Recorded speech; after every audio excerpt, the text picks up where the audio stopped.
Welcome to the Deep Dive, where we take the world's messiest, most overwhelming problems and find the surprisingly elegant solutions hiding in the technical reports. Today, we are deep diving into the world of agricultural waste, and specifically the absolute logistical mountain that is animal manure disposal. It's a challenge of, a staggering scale.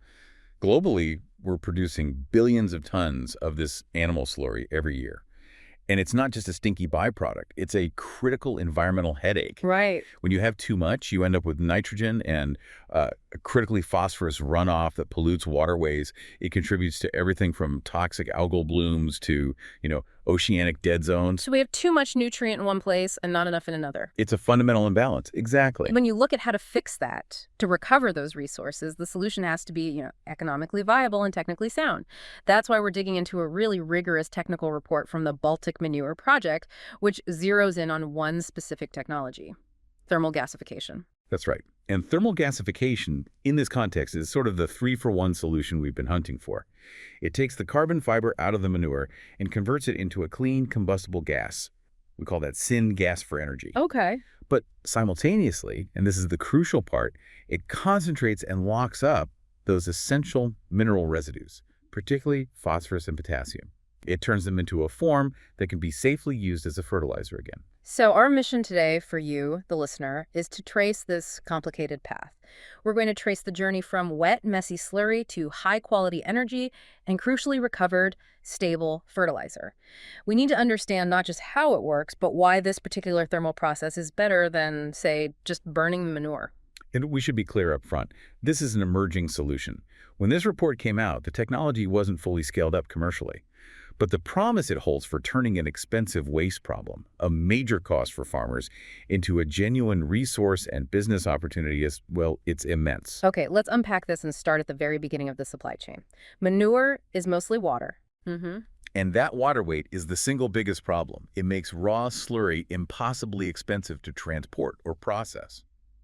So if we want to turn this into a viable energy fuel, what are the mandatory pretreatment steps? Pretreatment is absolutely non-negotiable. You just can't put liquid through a gasifier. The first step has to be solid-liquid separation. We need to physically separate the phosphorus-rich solid fibers from the liquid component, Okay. which interestingly remains primarily a nitrogen fertilizer that you can just return to nearby fields. So we're, essentially dividing the waste into two different fertilizer products right off the bat, Precisely. and that mitigates some of the nutrient overload. Exactly. And countries like Denmark and the Netherlands are really leading the charge on this. They often use specialized mobile units with screw presses or vibration filters. Denmark, for instance, separates around 3% of its total slurry production annually. 3% sounds small. It sounds small, but that's still about 1 million tons of volume they're reducing. That reduction in volume is a huge logistics win. But even after separation, the solid fibers are still damp. We need to dry this thing out, right?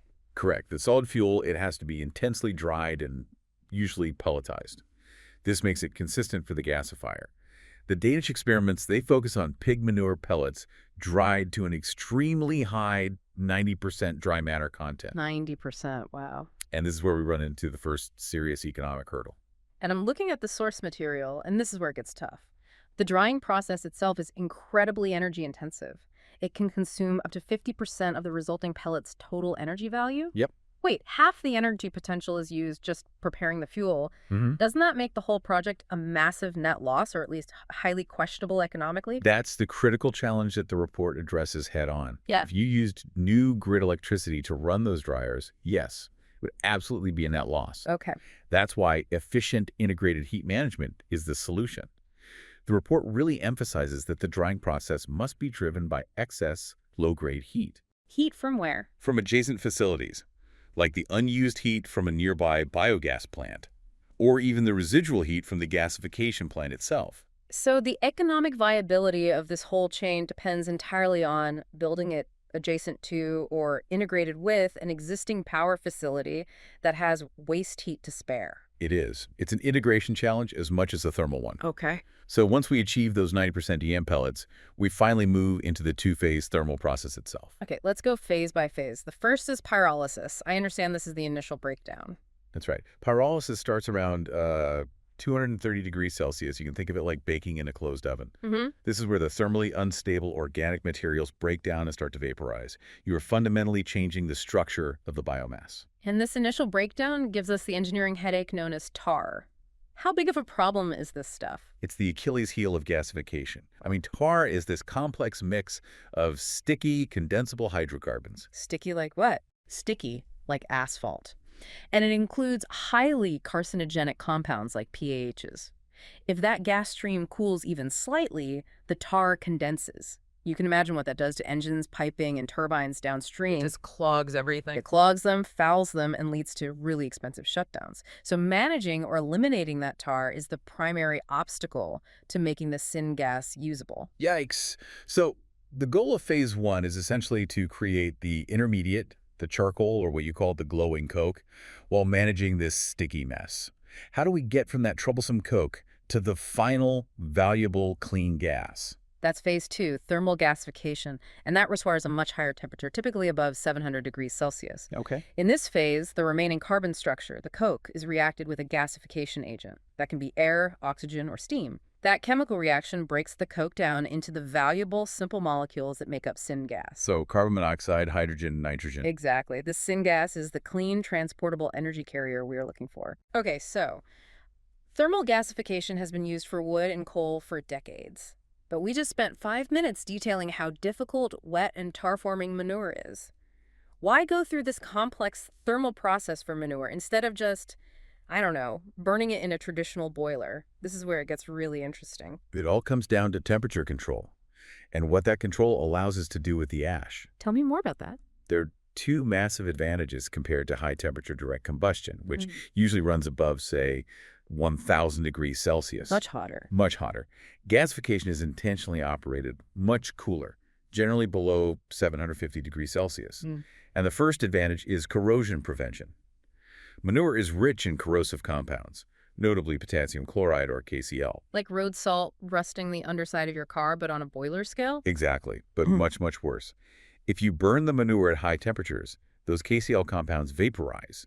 They become highly corrosive to the steel in the boiler tubing. By keeping the gasification temperature lower, the corrosive compounds are forced to remain chemically bound.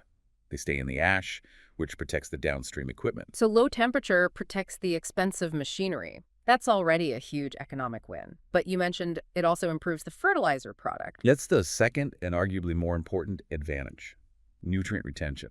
Because the process is cooler, the resulting ash is just better. It's less contaminated with volatilized heavy metals like zinc, copper, and chromium. Okay.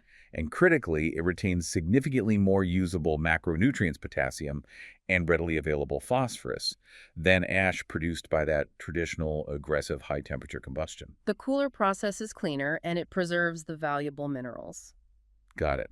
Now, let's go back to the syngas energy product itself. Besides producing cleaner ash, what does having a gaseous fuel allow us to do that? Transporting steam or hot water from a combustion plant doesn't. It allows us to decouple energy production from energy utilization. What do you mean? Once the syngas is cleaned, the tar removed, it can be pumped via pipeline over long distances without significant energy loss. You can't do that with steam or hot water. Right. Plus, it's an energy carrier that is ready for highly efficient conversion technologies. And that leads to higher efficiency rates, doesn't it? Yes. If you put that purified syngas into a modern gas engine, you can achieve 40% efficiency in electricity production. 40%. Compare that with the 25% efficiency you typically get from large steam turbines used in high-temperature combustion plants. That's much more efficient. Much more. And the technology examined in this report was a pilot scale. The 500 kilowatt low temperature circulating fluidized bed gasifier, or LTCFB. Let's focus on that LTCFB. Why is that specific design, low temperature circulating fluidized bed, the answer to the difficult fuel status of manure? Well, it's an elegant piece of engineering. It's designed specifically for these low-grade uneven fuels. The fluidized bed part means the solid fuel is suspended on jets of air or steam. So it's floating. Floating, exactly, which ensures uniform heating and excellent mixing. The circulating aspect means the fuel particles are kept moving and recirculating, maximizing the contact area and conversion. And the low temperature part. That is the key defense against tar. By operating in that sweet spot, around 650 to 730 degrees Celsius, You are specifically minimizing the formation of the most problematic heavy tars. It makes the cleanup process significantly easier. So we've got clean gas and protected equipment. Now let's shift our focus entirely to the other output. We need to put on our farmer's hat and look at the ash, the fertilizer product. This is crucial for solving the environmental problem. What does the chemical analysis of this ash residue actually look like? The ash residue from the Danish pilot using digested pig manure is incredibly mineral-rich. It contains a huge amount of calcium, 311 grams per kilogram. Okay. But the star players are the concentrated nutrients, 54.4 grams per kilogram of total phosphorus and 34.7 grams per kilogram of total potassium. That's a lot. It's very concentrated. It also retains heavy metals, with the highest concentrations of zinc, strontium, and copper, which is something we'll need to manage. But the sheer nutrient concentration is impressive. So what does this nutrient-rich concentrated ash actually do when you apply it to a field? So what does this all mean for farming? Well, it means the ash acts as more than just a fertilizer. First, because of that high calcium content, it's a brilliant liming agent. A liming agent. It corrects acidic soil, which is essential in many regions. The field tests showed adding just a small amount of ash, 2% by mass, was enough to dramatically raise the soil pH from a very acidic 4.5 all the way up to a neutral 7.9. Wow. That saves farmers money on purchasing external liming agents. So that is a fundamental soil corrective, not just a nutrient supplement. Exactly. And furthermore, the agricultural performance is excellent. Plant phosphorus uptake from this ash is proven to be similar to that from standard commercial mineral fertilizers. That's a big deal. It is. And environmentally, the structure of the ash minimizes runoff. The leaching of phosphorus into waterways is negligible, less than 0.5% of the total phosphorus applied. This makes it an ideal, slow-release way to cycle nutrients without creating more environmental damage. That slow release aspect is key, but it also creates a limitation, right? It's not a quick fix fertilizer. That's the trade-off. Because the phosphorus release is slow, steady, and stable, it's not recommended as a starter fertilizer. You won't get that initial explosive boost for seedlings. Okay. It's better suited as a long-term nutrient supplement for later growth stages. You're building up soil fertility over time. And then there's a mechanical problem of just applying it. If you're a farmer trying to spread this, what are you dealing with? You're dealing with a very, very fine powder. Almost 80% of the particles are between 75 and 250 micrometers in diameter. So like flour. Think of it like a very fine flour or ash. This means it's highly susceptible to wind erosion when spreading. And oddly, it's also hydrophobic. It resists mixing with water. So you can't just throw it in a regular spreader, and you can't dissolve it for liquid application. What technical solutions does the report propose to make this valuable product practical? The solutions focus entirely on aggregation. The ash needs to be physically stabilized, either through granulation forming it into larger, denser pellets, or mixing it with other materials like topsoil or, ironically, sewage sludge. The goal is to create a stable, compound fertilizer that can be handled and spread reliably without blowing away. We've covered the impressive technical chain, efficient heat management for drying, low-temperature gasification for equipment protection and tar minimization, and the creation of this twofold valuable resource in syngas and nutrient ash. But despite all this technical promise, the high-energy recovery, the elegant closed-loop nutrient cycling, we need to talk about why this isn't already everywhere. What are the biggest barriers preventing widespread adoption? And this is where we run into the massive bureaucratic and economic challenge. The primary roadblock, particularly in the European context driving this research, is the legislative framework. Specifically, the current interpretation of the EU Waste Combustion Directive. It treats manure fibers as waste. And that is the central problem. So classifying it as waste instantly triggers decades of strict regulations that were designed to handle, hazardous industrial garbage, not a clean biomass byproduct. Exactly. Because it's classified as waste, the resulting facility needs extremely rigorous and costly monitoring, purification, and disposal protocols. That regulatory burden makes farm-scale gasification as a standalone process completely uneconomical for individual farmers. It just kills the business case. That seems like a classic case of policy designed for one necessary purpose, safety, accidentally stifling the solution to a completely different problem, resource management. It is. And it forces everyone to think bigger. What do you mean? This regulatory push forces the technology towards centralized, massive units. or it requires co-firing with other less problematic biomass like straw, coal, or wood chips to achieve the necessary economic feasibility.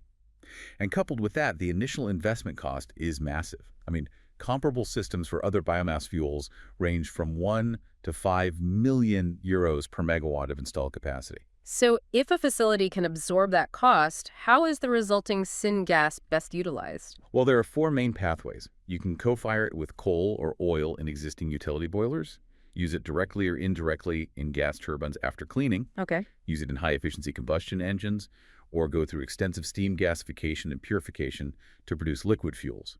The path chosen really depends on regional energy needs. It sounds like the industry is moving forward, though, despite the hurdles. Where is this technology heading right now in terms of scale-up? The source notes that the LTCFB technology we've been talking about is currently being upgraded to a much larger 6-megawatt demonstration plant in Kellenborg, Denmark. 6 megawatts. So the future commercial feasibility is expected for large, centralized plants ranging from 5 to 100 megawatts of fuel input.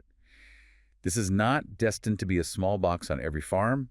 It's an integrated, large-scale utility solution. So we've covered the entire chain. We've traced Manure from a liquid liability to a pelletized power source that, through careful, low-temperature thermal processing, leaves behind a stable, highly valuable mineral residue. And the core trade-off here is important to remember. The technology only offers a slightly higher overall energy efficiency, up to maybe 60% total energy recovery, compared to anaerobic digestion alone. Right. But it's true. Transformative power lies in its ability to simultaneously solve the nutrient recovery problem, providing that stable, highly concentrated P and K ash, and dramatically reducing the physical mass of material needing disposal. So it's a waste logistics solution disguised as an energy solution. I think that's a perfect way to put it. That brings us to our final provocative thought for you, the listener.